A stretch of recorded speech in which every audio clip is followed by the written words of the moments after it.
Bonjour et bienvenue pour cette première émission Jésus Identité. Comme je vous l'ai expliqué, l'objectif de cette émission est de parler d'évangélisation, de donner des conseils, de rapporter des témoignages, d'aborder des sujets parfois sensibles, des points de doctrine également, qui nous permettront d'avancer sur cette mission. Car oui, en effet, c'est bien une mission qui nous concerne absolument tous. Moi, vous, qui avons accepté Jésus-Christ dans notre cœur, qui sommes nés de nouveau, alors nous avons tous une mission, celui d'être des témoins de Jésus-Christ. Et la raison d'être d'un témoin, c'est de raconter ce qui se passe, de parler, d'échanger, de divulguer les informations. Sinon, cette qualité de témoin est caduque, elle n'existe pas. Nous serions plutôt des statues, morts intérieurement. Mais ce n'est pas le cas. Ce n'est pas le cas. Alors aujourd'hui, j'aimerais vous parler du chant, le chant de notre Père. Dans la Bible, le mot chant est utilisé pour énormément de sujets. Mais il y a dans le Nouveau Testament un accent particulier sur la connotation du chant. Jésus utilise souvent le chant comme étant la moisson, la mission divine. La moisson est grande, mais il y a peu d'ouvriers. Va donc dans le champ de ton Père.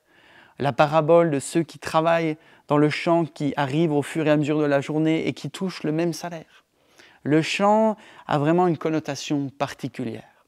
Et pour revenir tout au début de notre histoire, revenons à la Genèse.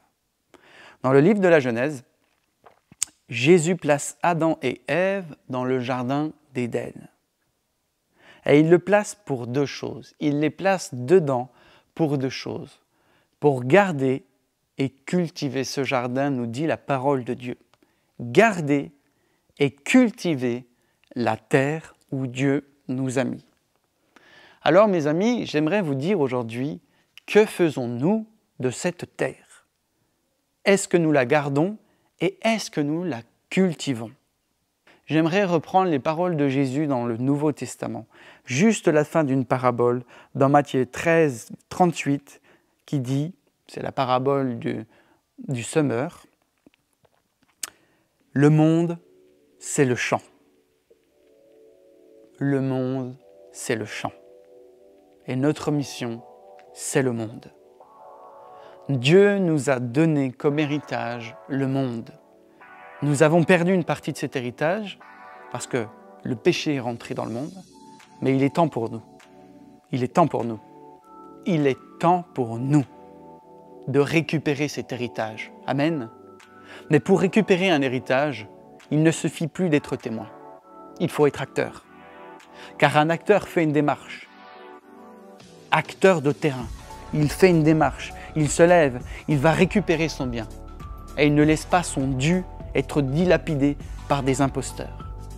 Il est temps pour nous, chrétiens, de conquérir le champ de notre Père en son nom, avec lui, par lui. Le monde entier crie au retour de Jésus-Christ. La création entière nous dit qu'elle crie, qu'elle espère au retour de Dieu. Alors il est temps pour nous, plus que jamais, d'aller annoncer l'Évangile, de se lever et de ne pas penser que cela concerne exclusivement l'évangéliste de notre Église, ou même le pasteur, ce qui est une grave erreur. Combien de personnes ai-je gagné en Jésus depuis que je suis chrétien? J'aimerais aujourd'hui que vous puissiez réfléchir sur cette question, non pas comme quelque chose qui vous incrimine, qui vous accable, mais comme une prise de conscience de se dire « qu'est-ce qu'il me retient ?» J'aimerais vous rappeler que la peur est peut-être une émotion, un sentiment qui vous vient lorsque l'on vous parle d'évangélisation, parce que vous avez peur d'être en première ligne, peur de ce que les gens pourront vous dire, peur de ceci, peur de cela. Mais j'aimerais juste vous rappeler que la peur n'est pas quelque chose d'anodin, la peur est un esprit. La peur est un esprit, et cet esprit peut te tenir longtemps.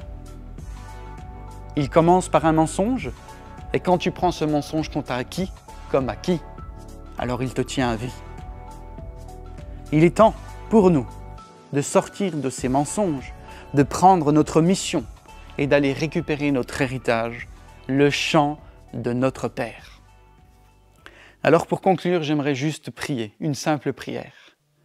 Et j'aimerais que si tu as à cœur, si tu es touché par cette parole, si ce petit message fait quelque chose en toi, que tu le pries, que tu répètes avec sincérité ces paroles, et que tu sois prêt à répondre à ce que Jésus va te demander dans les prochains temps.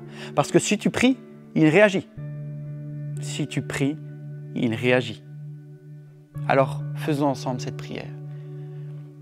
Jésus, je me tiens honnêtement devant toi aujourd'hui et je veux me libérer de la peur qui m'empêche d'annoncer l'Évangile. Je te demande, Jésus, de me faire prendre conscience des mécanismes de l'ennemi, du diable, de Satan, qui me tiennent et qui m'empêchent d'annoncer ton salut.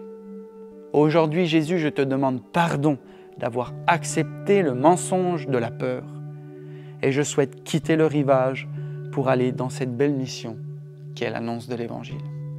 Avec toutes mes bénédictions, à très vite.